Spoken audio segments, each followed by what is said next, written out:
A simplicidade da arte concreta, que é uma arte essencialmente geométrica.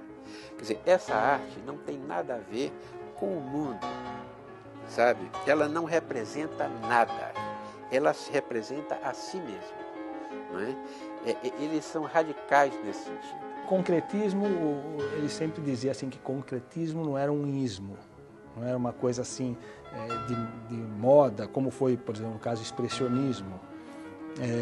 Para ele era arte concreta, né? O concretismo era uma forma de dizer arte concreta, que é isso, que se está, ou nos dias de hoje, está cada vez mais integrada em vários segmentos, seja poesia, seja na música, no lado visual.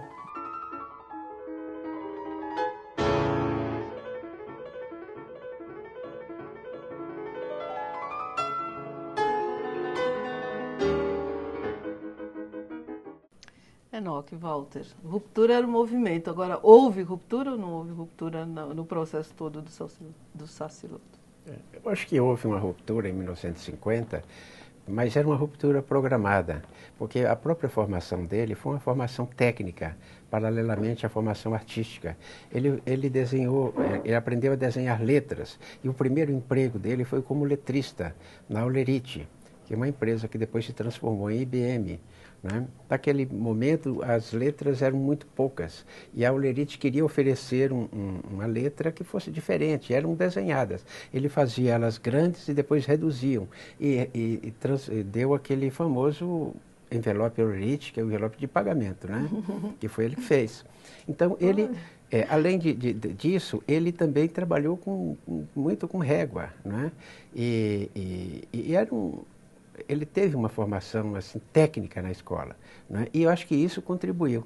Tanto que depois também, quando ele precisou trabalhar, além de letrista, depois ele trabalhou numa fábrica de esquadrias de alumínio.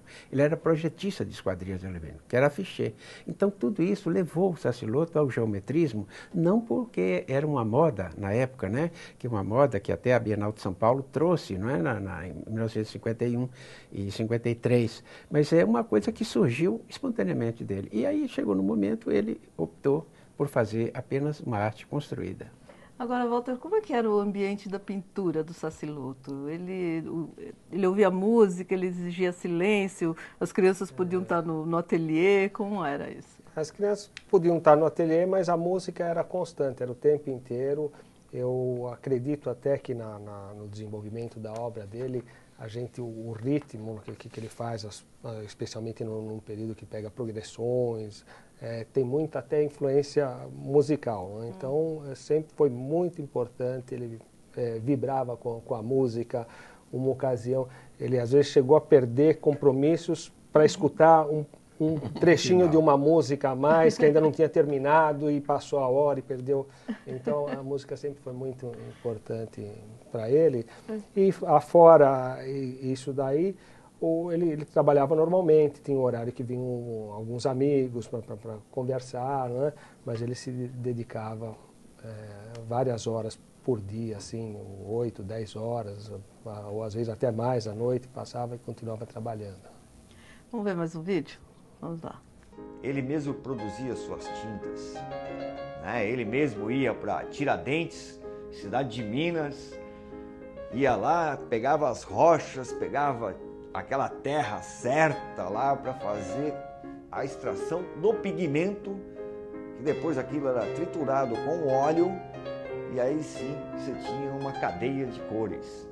Então ele tirava o vermelho, o marrom, enfim, uma gama de cores que era tudo pigmentos. Aquilo lá era coado numa peneira, no tanque, passado, deixava decantar, aí trocava-se a água, coava numa peneira mais finas até chegar num pigmento. Aí sim, depois que era triturado com óleo, aí formava-se a tinta. A obra do Saciloto, à primeira vista, a obra concreta dele, à primeira vista pode parecer brincadeira de criança, mas ela tem duas qualidades muito interessantes. Primeiro, a seriedade, o equilíbrio, o humor que essa obra contém. Segundo, a limpeza técnica. É muito difícil você fazer aquele geometrismo que ele fazia na tela com pincel e tinta. O Sassiloto, quando eu o conheci, que foi em 1964, né? Ele era uma pessoa que tinha consciência da importância dele, né? Porque o movimento concreto brasileiro foi realmente um movimento muito importante, né? Eu acho que ele foi do nível do movimento da Semana de Arte Moderna de 22 ou até mais, né? Porque foi o movimento que mais marcou a visualidade brasileira, que mudou mais a maneira das pessoas verem, né? E essa influência do concretismo se manifestou em muitas outras coisas. A questão do pioneirismo, junto com outros artistas amigos, se deve também no seguinte aspecto, é que ele não partiu para a arte concreta por ser uma coisa de moda ou de momento. Eu acho que foi um combinado junto, porque o lado dele, a sua forma de se expressar, ela estava convergindo para a arte construtiva.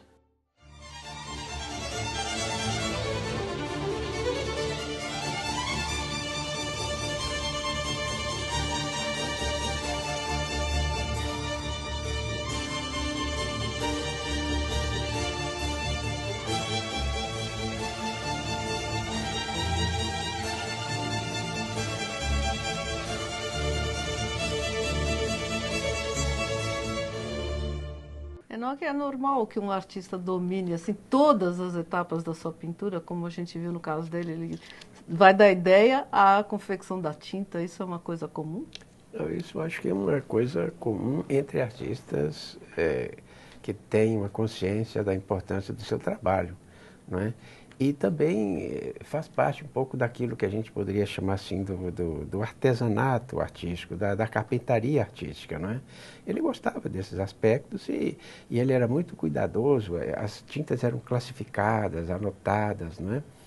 E uma vez até eu estive em Paris e ele me encomendou umas tintas de um colega dele, que era o Carlos Mefeia. Né? Ele gostava das tintas do Feia, que era uma pessoa que morava em São Caetano e que depois foi embora depois no período do regime militar. Né? Ele era assim, ele tinha consciência do seu ofício e ele queria dominar o instrumento do seu ofício. Isso é bonito.